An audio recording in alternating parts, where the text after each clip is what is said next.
3. Sistem hukum dan peradilan di Indonesia. A. Sistem hukum di Indonesia. 1. Makna dan karakteristik hukum. Definisi tentang hukum sangat sulit untuk dibuat karena tidak mungkin untuk mengadakannya sesuai kenyataan. Akan tetapi, meskipun sulit merumuskan definisi yang baku mengenai hukum, di dalam hukum terdapat beberapa unsur, di antaranya sebagai berikut. Peraturan mengenai tingkah laku manusia dalam pergaulan masyarakat. Peraturan itu dibuat dan ditetapkan oleh badan-badan resmi yang berwajib. Peraturan itu bersifat memaksa. Sanksi terhadap pelanggaran peraturan tersebut adalah tegas. Adapun yang menjadi karakteristik dari hukum adalah adanya perintah dan larangan. Perintah atau larangan tersebut harus dipatuhi oleh semua orang. Hukum berlaku di masyarakat dan ditaati oleh masyarakat karena hukum memiliki sifat memaksa dan mengatur. Hukum dapat memaksa seseorang untuk menaati tata tertib yang berlaku di dalam masyarakat, dan terhadap orang yang tidak menaatinya akan diberikan sanksi yang tegas. 2. Penggolongan hukum. Ruang lingkup atau cakupan hukum begitu luas. Untuk itu, perlu dilakukan penggolongan atau pengklasifikasian. Berdasarkan kepustakaan ilmu hukum, hukum dapat digolongkan sebagai berikut. A. Berdasarkan sumbernya. Hukum undang-undang, yaitu hukum yang tercantum dalam perundang-undangan. Hukum kebiasaan, yaitu hukum yang terletak dalam aturan-aturan kebiasaan. Hukum traktat, yaitu hukum yang ditetapkan oleh negara-negara di dalam suatu perjanjian antar negara. Hukum jurisprudensi, yaitu hukum yang terbentuk karena keputusan hakim. B. Berdasarkan tempat berlakunya. Hukum nasional, yaitu hukum yang berlaku dalam wilayah suatu negara tertentu. Hukum internasional, yaitu hukum yang mengatur hubungan hukum antar negara dalam dunia internasional. Hukum asing, yaitu hukum yang berlaku dalam wilayah negara lain. Hukum gereja, yaitu kumpulan-kumpulan norma yang ditetapkan oleh gereja untuk para anggotanya. C. Berdasarkan bentuknya. Hukum tidak tertulis, yaitu hukum yang hidup dan diyakini oleh warga masyarakat, serta dipatuhi dan tidak dibentuk menurut prosedur formal, tetapi lahir dan tumbuh di kalangan masyarakat itu sendiri. Hukum tertulis. Hukum tertulis dibedakan atas dua macam, yaitu hukum tertulis yang diklasifikasikan, yaitu hukum yang disusun secara lengkap, sistematis, teratur, dan dibukukan, sehingga tidak perlu lagi peraturan pelaksanaannya, misalnya KUH pidana, KUH perdata, dan KUH dagang. B. Hukum tertulis yang tidak diklasifikasikan, yaitu hukum yang meskipun tertulis tetapi tidak disusun secara sistematis, tidak lengkap, dan masih terpisah-pisah, sehingga sering masih memerlukan peraturan pelaksanaan dalam penerapan, misalnya undang-undang, peraturan pemerintah, dan keputusan presiden. D. Berdasarkan waktu berlakunya. Ius constitutum atau hukum positif, yaitu hukum yang berlaku sekarang bagi suatu masyarakat tertentu dalam suatu daerah tertentu. Misalnya, Undang-Undang Dasar Republik Indonesia tahun 1945, Undang-Undang RI Nomor 12 tahun 2006 tentang Kewarganegaraan Republik Indonesia. 2. Ius constituendum atau hukum negatif, yaitu hukum yang diharapkan berlaku pada waktu yang akan datang. Misalnya, rancangan undang-undang. Selanjutnya, penggolongan hukum berdasarkan cara mempertahankannya. 1. Hukum material, yaitu hukum yang mengatur hubungan antar anggota masyarakat yang berlaku umum tentang hal-hal yang dilarang dan dibolehkan untuk dilakukan. Misalnya, hukum pidana, hukum perdata, hukum dagang, dan sebagainya. 2. Hukum formal, yaitu hukum yang mengatur bagaimana cara mempertahankan dan melaksanakan hukum material. Misalnya, hukum acara pidana, hukum acara perdata, dan sebagainya. Selanjutnya, penggolongan hukum berdasarkan sifatnya. 1. Hukum yang memaksa, yaitu hukum yang dalam keadaan bagaimanapun juga harus dan mempunyai paksaan mutlak. Misalnya, melakukan pembunuhan, maka sanksinya secara paksa wajib dilaksanakan. 2. Hukum yang mengatur, yaitu hukum yang dapat dikesampingkan apabila pihak-pihak yang bersangkutan telah membuat peraturan sendiri dalam suatu perjanjian, atau dengan kata lain, hukum yang mengatur hubungan antar individu yang baru berlaku apabila yang bersangkutan tidak menggunakan alternatif lain yang dimungkinkan oleh hukum. Misalnya, ketentuan dalam pewarisan baru mungkin bisa dilaksanakan jika tidak ada surat wasiat.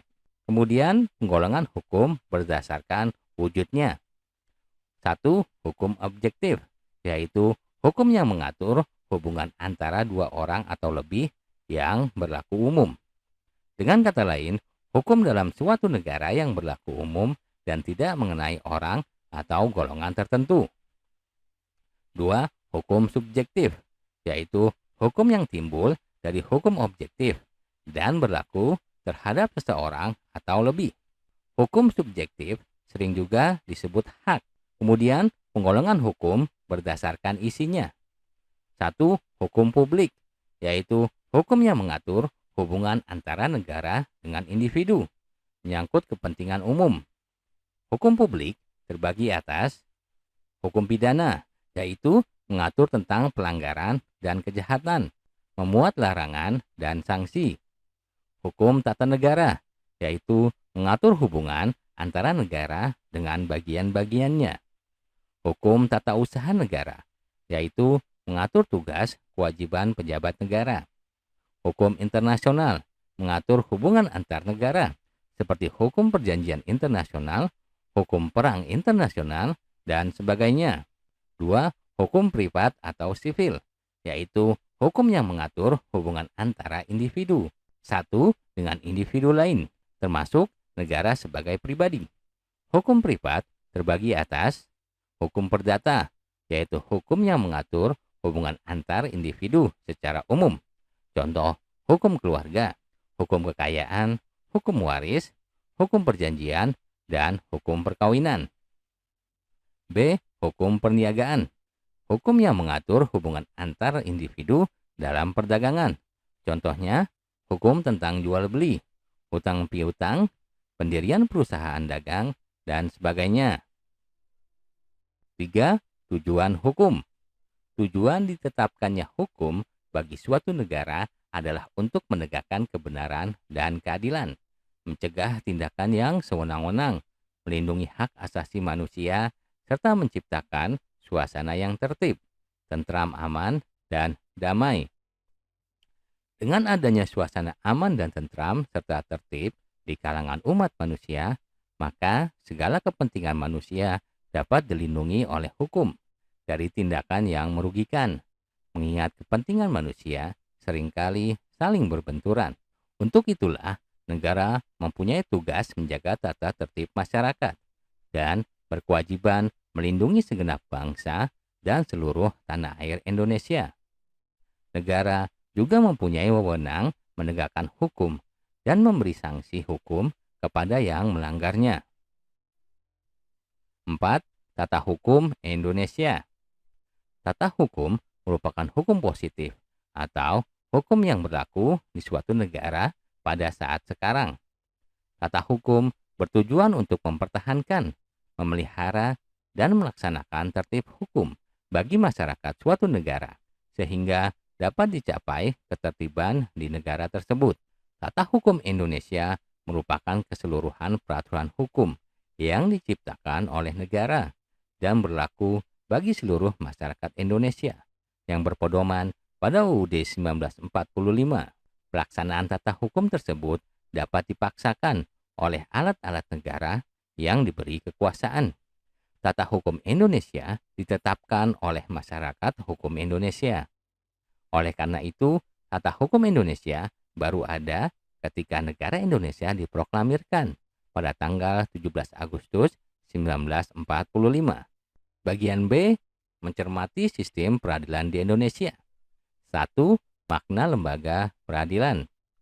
Lembaga peradilan nasional sama artinya dengan pengadilan negara, yaitu lembaga yang dibentuk oleh negara sebagai bagian dari otoritas negara di bidang kekuasaan kehakiman dengan sumber hukumnya peraturan perundang-undangan yang berlaku di dalam negara.